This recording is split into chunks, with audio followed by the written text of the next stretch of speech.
Hello everyone, welcome back to a brand new video of Fox Flicks on the Game Theaters. Today, we're gonna see something about this game called the Trombone Camp. Oh no, Champ. Watch this backwards to release the devil. Okay, MapAt, come on, even that name is kind of clickbait. But you know what, I always like your theory, so let's see. And so it comes to pass. And YouTube doesn't even have like a reverse watch option, so we're gonna watch it forward.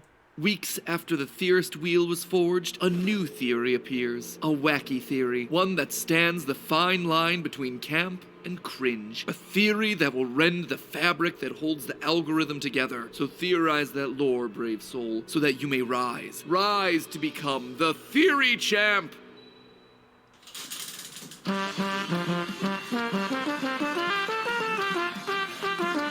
Okay, that's kind of cool. Hello, Internet! Nice. Welcome to Game Theory, the show that isn't here to cause any trouble and just wants you to toot that subscribe button. It truly be based. Puns. Gotta giggle out of any of those puns, let me introduce you to the funniest game you will ever play, Trombone Champ. Everyone is talking about Sonic Frontiers and God of War Ragnarok. Everyone be sleeping on Trombone Champ. Seriously, Game of the Year 2022. Honestly, I had no idea Yeah. what to expect when I went into this thing. Couple months late for that. Heck, I'd never even heard of it before head editor Dan showed it to me. But what I found was a wonderful world of music, mayhem, and of course, Whoa, what the- memes. Yo, I got a sack.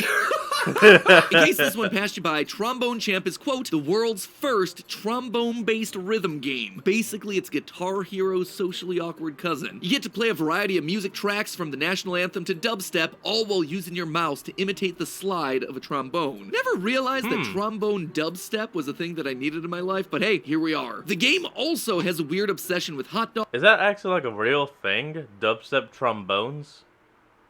I mean, it probably could be. Baboons, and is filled to the brim with trombone facts. Trumpet. The coward's trumpet. As you can tell, it is a lot of fun to play this game. And obviously, it's not designed to be taken seriously. Or is it? You see, as soon as we started the game, all our expectations were thrown out the window. Strap in, friends, Whoa. for the gaming event of the year. So it comes to pass. I'm sorry. One day you will stand before two baboons. No one. Wait, what? Oh, there is lore! That's right. A simple game of playing copyright-neutral music using the instrumental equivalent of fart sounds has decided to join the lore party. And so, from that moment on, it became my life's mission to figure out what the game described as the mysteries of the Tromboverse. Yes. Oh, Yes. Trombone Champ theory. Okay. This is a win. Trombone Champ Theory! Is dissecting this game important? No. Will it help forward mankind in any way? Certainly Of course not. But am I gonna take the lore of a silly trombone game way too seriously anyway? You bet your sweet sack butt I am. That's the original name for the trombone, by the way. Guess where I learned that? Trombone Champ! Oh. Entertaining and Okay. educational. Sack butt. So I grinded my boning a bunch in order to figure out this game's lore. A story that's filled with toots, hot dogs, and baboons for some reason. Hot dogs are important. No, clearly. I don't know how. And baboons, because they're relevant to tromboning. I don't want to toot my own horn here. Actually, I do because, you know, that's how you win the game. But I came up with Yeah. some shocking discoveries. Specifically, that becoming the titular trombone champ ain't all it's cracked up to be. By merely beating this game, we're actually responsible for the total destruction of music as we know it. Grab a hot dog, friends. Wait, how? How does a trombone destroy music? Well, he's going to explain, so let's find out. We've got ourselves a Tromboverse to save. To solve the true lore of this game, we need to go back to basics and ask one very simple question. Why trombone? Why trombone? Why trombone, though? Sure, it's a funny instrument Why? that makes for some chaotic, meme-worthy gameplay, but believe it or not, there's actually a deeper meaning behind it all. If you weren't like us and giggling like a bunch of band kids in the back of the orchestra, you'll know that in the opening scene, we're sent on a grand quest to become the trombone champ, to rend the very fabric that binds this land. It's essentially a holy quest. It's up to us to free the world result of whatever evil's before us. Believe it or not, trombones have a history with this exact thing. In the 16th century, large mixed instrumental ensembles, what we'd later call orchestras, were coming into existence. One of their main purposes was performing oratorios, basically a concert-style opera without the musical theater performances. Back then, oratorios were primarily Christian in nature, telling stories from the Bible like the Israelites in Egypt, King Saul, or the death and resurrection of Jesus. And you want to guess what instrument was introduced as an integral part of these sacred pieces? The trombone. In fact, they were often given the solos in church music, as the trombone was considered to be a symbol of God himself, or some other supernatural phenomena. So, looking at the quest that we've been put on, it only makes sense that we would be given a trombone in order to free the world. This is definitely a little crazy and out though, but then again, what else isn't? It's the instrument that was chosen to represent the voice of God. Kinda makes me feel bad about all those fart jokes from the intro. Armed with the voice of God as our instrument, we set out on our journey, tooting our way through songs and then clicking on everything in sight. By doing that, we come across the two baboons that I talked about earlier, Bassmaster Ben and Tootmaster Tom. Not our Tom, he had a bit of trouble with his tooting. Okay, you got this. Yeah, this is kind of what got an S rank last time. Sidebar. What's going on? This is not what I said. I don't know what this is, but it is embarrassing. Maybe it's a British thing. The baboon version of Tom seemed to have a bit of amnesia, so he isn't overly helpful. But Bassmaster Ben proceeds to lore dump all over us. He informs us about the origins of music, the battle of good against evil, and then name drops Mozart. Oh, wait, Eine Kleine is a Mozart song. Clearly, Mozart is important to this world's lore. There's just one issue. We're never explicitly told why this classical composer of all of them is so critical to the Trommaverse. But then again, this is game theory. We exist to find out the why of it all. You see, for a long time, trombones were just stuck in the realm of sacred music, like I mentioned before. One does not simply put the instrument of God into any old Rihanna pop song, you know? However, I mean, technically you could, but you just gotta find a way to make it walk.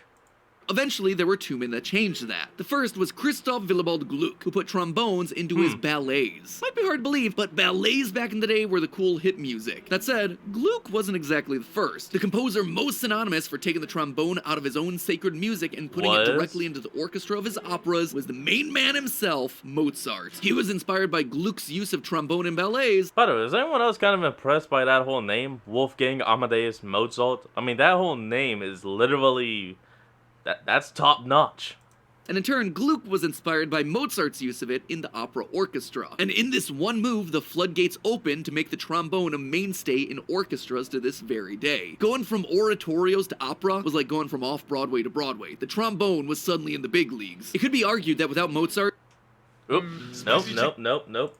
And we're back. Sorry about that. Be no trombones as we know them today. He literally gave rise to it as an instrument in classical music. Without Mozart, there is no trombone champ. However, while Bassmaster Ben keeps Mozart's role in all of this vague, he's more than willing to spill the beans on another character, Mozart's doppelganger, an evil counterpart that leads a group known as the Forces of Order, ones who sought to take control of the music, splitting the harmony in two, creating order over freedom. His name is Trezum, just Mozart backwards. Fun fact, I actually pulled his tromboner card on the first try. Oh, immortal guardian spirit, tasked with preserving the order of the bass and treble clefs. As a guardian spirit, unable to eat hot dogs. Imbued with the power of at least 10. But while it was certainly awesome to pull such an important card on my first God. try, it didn't feel the same as the excitement that you get from pulling a great card from a physical booster pack. Fortunately, I got to scratch that very itch thanks to our sponsor for today's episode, Battle Spirit Saga. And we're gonna cut. And we're back. Champ. The idea of Mozart having himself an evil twin is a strange one in the eyes of history, but if you take a look at Mozart as a composer, it starts to make a lot more sense. Mozart was obviously one of the most influential composers ever. He literally transformed classical music. Before him, there was a focus on gallant-style music, which returned to simplicity and wide appeal. This was a massive shift away from the complex music that came before as part of the Baroque period. Ooh,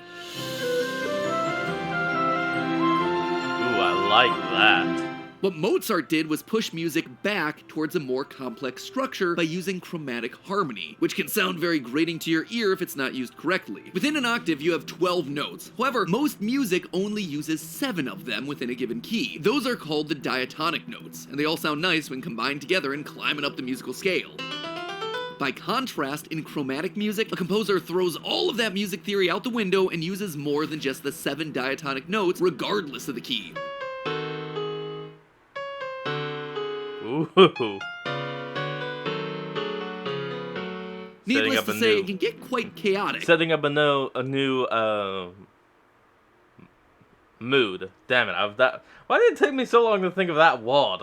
It isn't typically what you'd consider when thinking about structured music. Mozart was also famous for improvising, performing with half-finished music on the spot because he couldn't meet his deadlines. His Piano Concerto in D is a prime example of this, where the bass clef has literally no music written, but during performances, it magically has itself a bass line. Just gotta figure it out.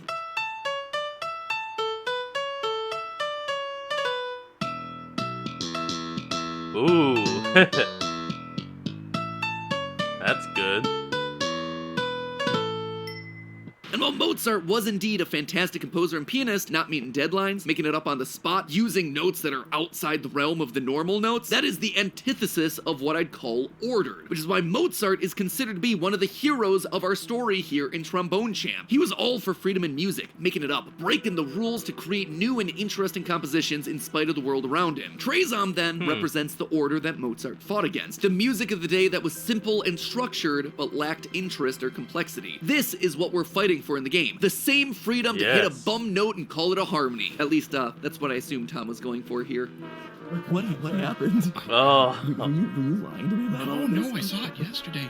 Dude's choking on stream, man. Okay, so we want to be on the side of Mozart and defeat his evil twin, the boring counterpart Trombone, but how then do we do that? Bassmaster Ben explains that he and Tom are protectors of one of the two major clefs in music, those little musical symbols that you find at the start of a music sheet. Tom is the keeper of the treble clef, and Ben is in charge of the bass clef. And we're told that we have to master both in order to restore the music to its former glory. The treble clef is used when you want to play higher-pitched voices or high-pitched instruments like the flute or the violin. The bass clef indicates the musician should be all about that bass, playing lower notes on instruments like the tuba, or obviously enough the bass guitar. Composers need to use both the bass and the treble clef in order to create the greatest range of sound possible, and therefore get more complex harmonies. And you see, this is yet another reason the game's only possible with trombones. The trombone is one of the few instruments that can seamlessly transition across both the bass and treble clefs. In many ways, it unites the grand staff. Instruments like the piano can also play on the grand staff, but the trombone is the only one that can seamlessly slide all the way from the highest treble notes to the lowest bass in a single breath rather than hitting isolated keys. True to the story of the game, the trombone is quite literally the only instrument that can restore harmony. So we do exactly that. We unlock the powers of bass and treble. Yeah, it's all making sense now. You need a singular instrument that can use both fields.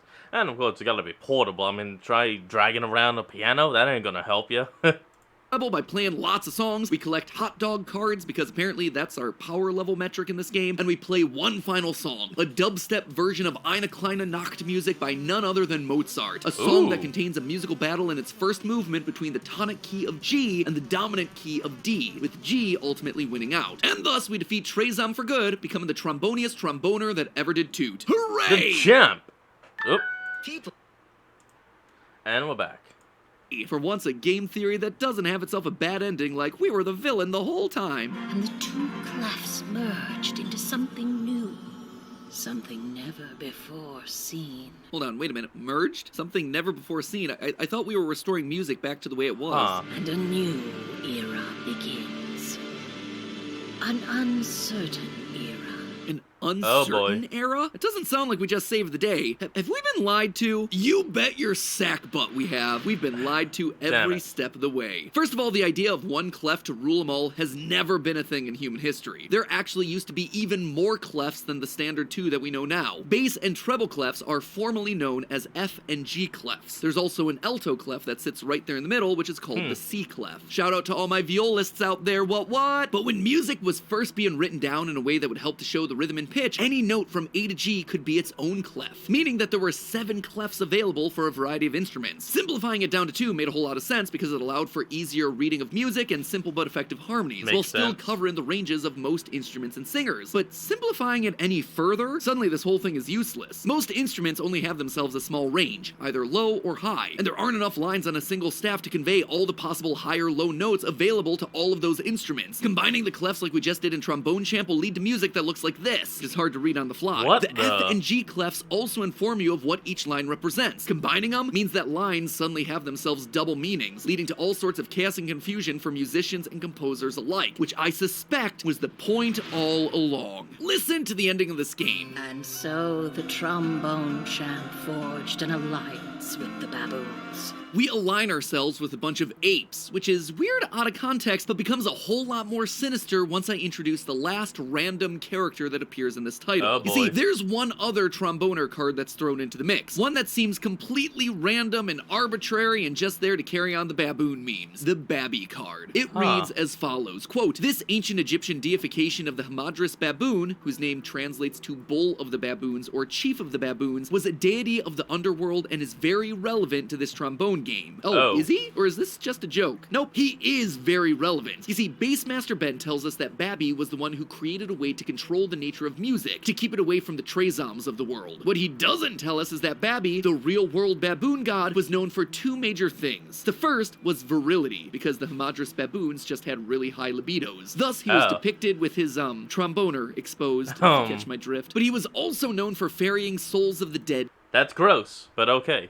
to the underworld, using his mighty trombone as the mast of the ferry, like some sort of genital pirate. You see, Babby Oh my god, what?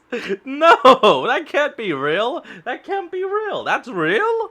That is disgusting and really funny. was the firstborn son of Osiris, god of the dead. Thus, Babby wasn't benevolent at all. Instead, he's said to be, quote, very bloodthirsty, living on entrails, devouring the souls of the sinful. All Babby wants is destruction and chaos, hence why he would want to combine the clefs. He's creating chaos, confusion. Music has been around since the very dawn of man. It can help people cooperate and coordinate. It boosts your mood with oxytocin. It helps us to empathize with others, and it helps bring people together. And Babby wants to tear all of that down. I mean, I've talked this whole time about trombones being considered a sacred instrument, but I think we all know how unruly the trombone section of any high school band can be. If anyone is out there to help destroy the music, they are there to provide. As a result of our actions, society as we know it will crumble. The baboons will have won. You might be Damn. the trombone champ, but you have killed music in the process. If only we had just stopped laughing like idiots every time they said the word tromboner. But hey, that's just a theory. A game theory. Thanks for watching.